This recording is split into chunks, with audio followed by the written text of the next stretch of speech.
اعوذ باللہ من الشیطان الرجیم بسم اللہ الرحمن الرحیم قال اللہ تبارک و تعالی فی القرآن المجید والفرقان الحمید یا ایہا الذین آمنوا اطیعوا اللہ ورسولہ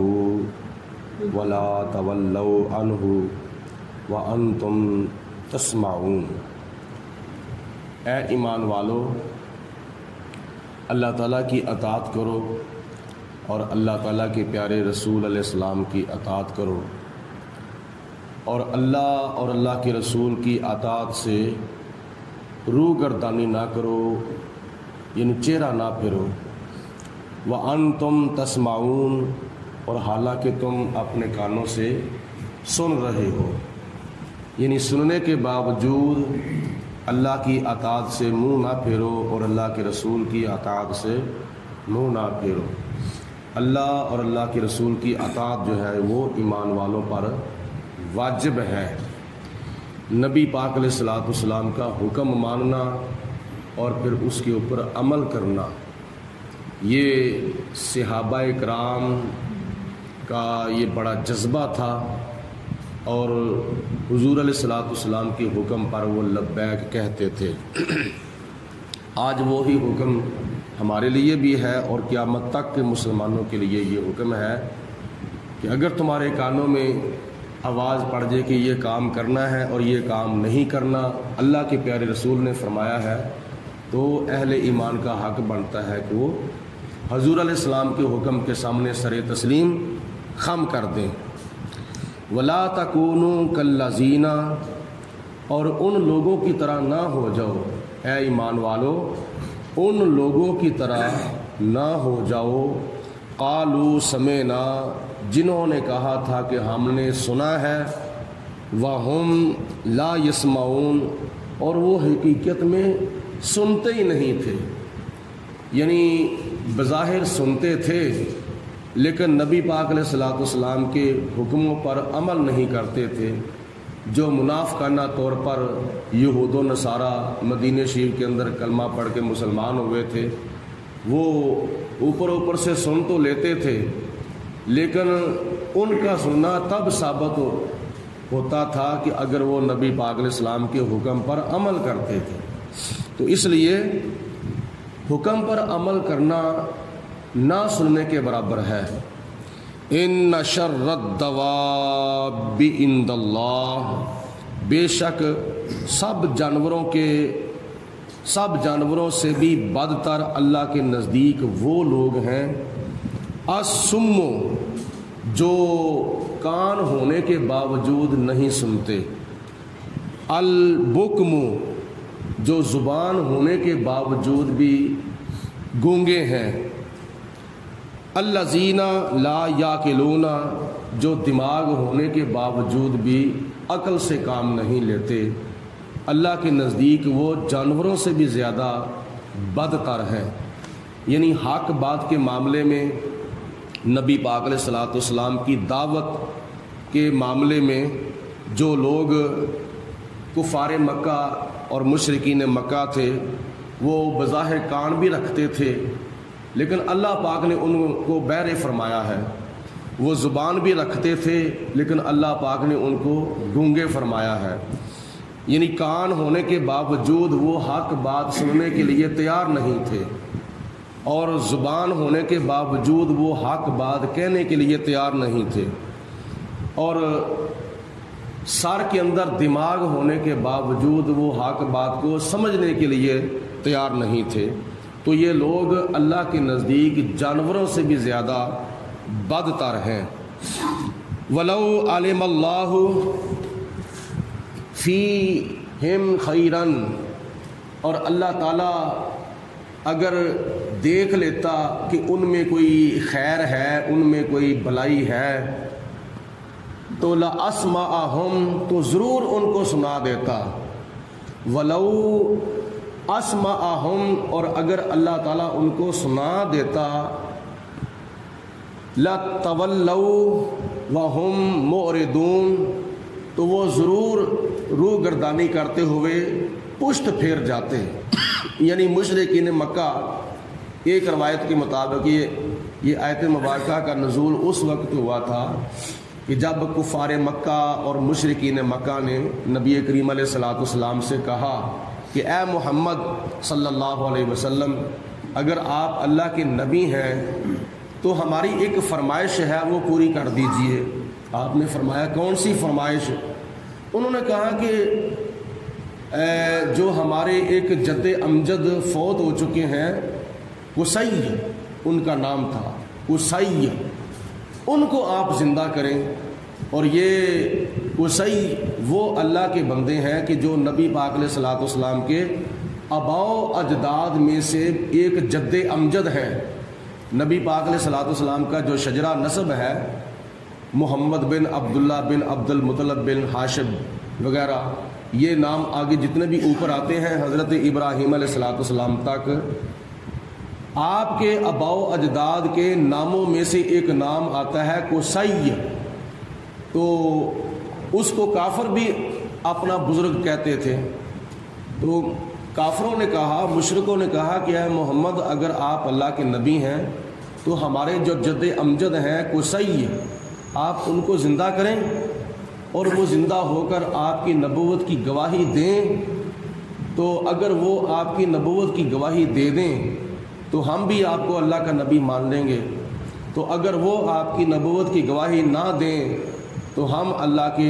ہم آپ کو اللہ کا نبی نہیں مانیں گے۔ تو نبی کریم علیہ الصلوۃ والسلام نے ارشاد فرمایا ایسا ہو تو سکتا ہے، میں ایسا کر تو سکتا ہوں اللہ تعالیٰ کی قدرت سے، اللہ تعالیٰ کی عطا سے، لیکن فائدہ کوئی نہیں، تمہارا یہ فرمائشی مطلوبہ معجزہ دکھانا فضول ہے۔ اللہ پاک نے ارشاد فرمایا میرے محبوب علیہ السلام، میں علی کل شیء قدیر ہوں، میں ان کے جد امجد قصی کو زندہ کر تو سکتا ہوں اور ان سے آپ کی نبوت کی گواہی دعا تو سکتا ہوں، لیکن میں جانتا ہوں اے میرے محبوب، میں جانتا ہوں کہ انہوں نے پھر بھی نہیں ماننا، اس لیے آپ ان کو کہہ دو کہ یہ تمہارا جو مطلوبہ معجزہ ہے یہ فضول ہے۔ تو اللہ تعالیٰ فرماتے ہیں کہ اے میرے حبیب علیہ الصلوۃ والسلام، ان کو کہہ دو کہ اللہ پاک ان میں اگر بلائی دیکھتا تو ضرور ان کو ان کا معجزہ جو مطلوبہ تھا فرمائشی وہ دکھا دیتا، تو اگر دکھا بھی دیتا تو لَتَوَلَّوْا وَهُمْ مُعْرِضُونَ، انہوں نے پھر بھی روگردانی کر لینی تھی اور پشت پھیر لینی تھی اور چہرہ پھیر لینا تھا، پھر بھی نہیں انہوں نے ماننا تھا، کیونکہ ان کے دلوں کے اوپر مہریں لگ چکی ہیں۔ یا ایھا الذین آمنوا، اے ایمان والو، استجیبوا للہ وللرسول اذا دعاکم، جب تمہیں اللہ اور اللہ کے رسول بلائیں تو فوراً حاضر ہو جایا کرو۔ حضرت ابو سعید بن معلّہ نبی پاک علیہ الصلوۃ والسلام کی بارگاہ میں نماز پڑھ کے حاضر ہوئے، تو آپ نے ارشاد فرمایا کہ آپ نے دیر لگا دی، عرض کی یا رسول اللہ میں نماز پڑھ رہا تھا، تو اس وقت اللہ کے پیارے حبیب علیہ السلام نے یہ آیت مبارکہ یاد دلائی۔ اس کے بعد پھر صحابہ کرام کا یہ دستور بن چکا تھا، نماز کے دوران جس وقت بھی حضور آواز دیتے تھے تو صحابہ کرام اسی وقت نماز توڑے بغیر حضور کی بارگاہ میں حاضر ہو جاتے تھے، سلام پھیرے بغیر حضور کی بارگاہ میں حاضر ہو جاتے تھے، چاہے ایک رکعت پڑھی ہوتی تھی، چاہے 2 رکعتیں پڑھی ہوتی تھیں، چاہے 3 رکعتیں پڑھی ہوتی تھیں، تو اسی وقت حضور کی بارگاہ میں حاضر ہو جاتے تھے۔ نبی پاک علیہ الصلوۃ والسلام اگر کسی کو حکم فرماتے کہ یہ پیسے لے لو، دکان پہ جاؤ سودا لے کے آؤ، وہ صحابی حضور علیہ الصلوۃ والسلام سے پیسے لیتے، باہر بازار میں جاتے، راستے کے اندر کئی لوگ ان سے ملاقات کرتے، السلام علیکم، وعلیکم السلام، کیا حال چال ہے؟ الحمدللہ، اللہ تعالیٰ کا شکر ہے، باتیں بھی کرتے جاتے تھے، اور جا کے پھر دکاندار سے بھی گفتگو ہوتی تھی، یہ فلاں چیز دے دو، فلاں چیز اتنی دے دو، فلاں چیز اتنی دے دو، پیسے دیتے، اس کا بقایا لیتے۔ یعنی نماز سے اسی وقت کیا نام ہے، نماز کو اسی جگہ پہ موقوف کر کے وہ صحابی اٹھتے، سارا کام کرنے کے بعد وہ واپس آ کے پھر صحابی کیا کرتے تھے؟ دوبارہ نماز کی نیت مانتے تھے؟ نہیں، بلکہ جہاں سے نماز چھوڑی ہوتی تھی، مثلا اگر کسی نے کیا نام ہے نماز چھوڑی تھی ایاک نعبد و ایاک نستعین، یہاں پہ حضور علیہ الصلوۃ والسلام نے آواز دے دی تو صحابی نے اسی جگہ پہ نماز کو موقوف کر کے جا کے سارا کام کر کے واپس آ کے دوبارہ نیت باندھنے کی بجائے اہدنا الصراط المستقیم پڑھنا شروع کر دیا، یعنی اسی جگہ سے نماز شروع کر لیتے تھے تو ان کی نماز نہیں ٹوٹتی تھی۔ حضور علیہ الصلوۃ والسلام کی بات سننے سے، حضور کی بارگاہ میں حاضر ہونے سے، نبی پاک علیہ السلام کی اطاعت کرنے سے، نبی پاک علیہ السلام کا سارا کام کرنے سے، چاہے گھنٹہ لگ گیا، صحابہ کرام کی نماز نہیں ٹوٹتی تھی، بلکہ جہاں سے نماز چھوڑتے تھے وہیں سے جا کے نماز کو شروع کر لیتے تھے، تو پھر بعد میں آخر پہ سلام پھیر کے نماز کو مکمل کرتے تھے۔ یہ صحابہ کرام کی نماز تھی۔ تو جو لوگ کہتے ہیں کہ نماز کے دوران نبی کا خیال آ جائے تو نماز ٹوٹ جاتی ہے، بیل اور گدھے کا خیال آ جائے تو نماز نہیں ٹوٹتی، ان کو صحابہ کرام کی نمازوں کو یاد کرنا چاہیے۔ صحابہ کرام کی تو نمازیں ایسی ہوتی تھیں کہ نبی پاک علیہ السلام کی بارگاہ میں حاضر ہونے سے اور حضور کا سارا کام کرنے سے بھی ان کی نمازیں نہیں ٹوٹتی تھی۔ خیال تو درکنار ہے، اگر خیال والا بلا بھی لے تو صحابہ کی پھر بھی نماز نہیں ٹوٹتی تھی۔ اس لیے اللہ پاک کی ذات بابرکات نے ارشاد فرمایا کہ ایمان والو، جب تمہیں اللہ اور اللہ کے رسول بلائیں تو فوراً حاضر ہو جایا کرو، لما یحییکم، کیونکہ نبی پاک علیہ السلام تمہیں اس چیز کی طرف بلاتے ہیں جو تمہیں حیاتی بخشتی ہے۔ وہ کون سی چیز ہے؟ مختلف مفسرین کے مختلف آراء ہیں۔ کسی نے کہا کہ نبی پاک علیہ السلام قرآن کی طرف بلاتے ہیں اس لیے قرآن تمہیں حیاتی بخشتا ہے، کسی نے کہا حضور علیہ السلام تمہیں ایمان کی طرف بلاتے ہیں تو ایمان تمہیں حیاتی بخشتا ہے، کسی نے کہا کہ نبی پاک علیہ السلام جہاد کی طرف بلاتے ہیں تو جہاد سے بھی بندے کو عزت ملتی ہے ذلت کے بعد، کسی نے کہا کہ نبی پاک علیہ السلام مرتبہ شہادت کی طرف تمہیں بلاتے ہیں تو شہادت پانے والا شہید ویسے ہی قیامت تک قرآن پاک میں اس کی حیات مبارکہ کے ڈنکے بجائے گئے ہیں۔ تو اللہ تعالیٰ ارشاد فرماتا ہے وَاعْلَمُوا، اور جان لو، ان اللہ، بے شک اللہ تعالیٰ کا حکم، یحول بین المرء وقلبہ، بے شک اللہ کا حکم جو ہے وہ انسان اور اس کے دل کے ارادے کے درمیان ہوتا ہے، وَأَنَّهُ إِلَيْهِ تُحْشَرُونَ، اور بے شک تم اس پروردگار عالم کی طرف قیامت کے دن جمع کیے جاؤ گے، وَاتَّقُوا، اور ڈرتے رہو، فِتْنَةً، اس عذاب سے، لا تصیبن الذین ظلموا منکم خاصۃ، کہ جب وہ اللہ کا عذاب آتا ہے تو وہ عذاب اللہ کا ظالموں تک محدود ہی نہیں رہتا، بلکہ ظالموں کے ساتھ ساتھ دوسرے لوگ جو ہیں وہ بھی اس عذاب سے متاثر ہو جاتے ہیں۔ مطلب یہ ہے کہ اگر ظالم ظلم کر رہا ہے تو دوسرے لوگ اس کے ظلم کے خلاف بولنے کے بجائے خاموشی اختیار کرتے ہیں، تو اللہ کا عذاب جس طرح ظالموں پر آتا ہے اس طرح خاموشی اختیار کرنے والوں پر بھی آ جاتا ہے۔ تو اس لیے کہ چاہیے یہ کہ جب ظالم ظلم کر رہا ہو تو جس کے پاس طاقت ہے، ہاتھوں کی، زبان کی، کوئی بھی طاقت جس کے پاس ہے، اس طاقت کے ذریعے اس ظالم کو ظلم کرنے سے روکے، تو پھر ظلم کرنے والا جب ظلم کرنا چھوڑ دے گا پھر اللہ کا عذاب نہیں آئے گا، تو پھر روکنے والوں پر بھی اللہ کا عذاب نہیں آئے گا۔ وَاعْلَمُوا، اور جان لو، ان اللہ، بے شک اللہ تعالیٰ، شدید العقاب، سخت عذاب دینے والا ہے۔ وَاذْكُرُوا، اور یاد کرو اس وقت کو، اذ انتم قلیل، جب تم تعداد کے لحاظ سے بڑے تھوڑے تھے۔ یہ مہاجرین کو خطاب ہے، جو لوگ جو صحابہ کرام مکہ المکرمہ سے ہجرت کر کے نبی پاک علیہ السلام کے ساتھ مدینہ شریف تشریف لے گئے تھے، ان مہاجرین کو اللہ تعالیٰ ارشاد فرماتا ہے کہ اے ہجرت کرنے والوں، یاد کرو اس وقت کو جب تم تھوڑے تھے، مستضعفون فی الارض، جب تم مکہ المکرمہ کی زمین کے اندر کمزور سمجھے جاتے تھے، یعنی دبے ہوئے تھے مکہ المکرمہ کی سرزمین کے اوپر، اس وقت تم تھوڑے تھے۔ تخافون، اور تم ڈرتے سفر نہیں کرتے تھے، مکے سے نکل کر کسی دوسرے شہر میں سفر کرنے کے لیے نہیں جاتے تھے۔ ان یتخطا، فَقُمُ النَّاسُ کہ کہیں تمہیں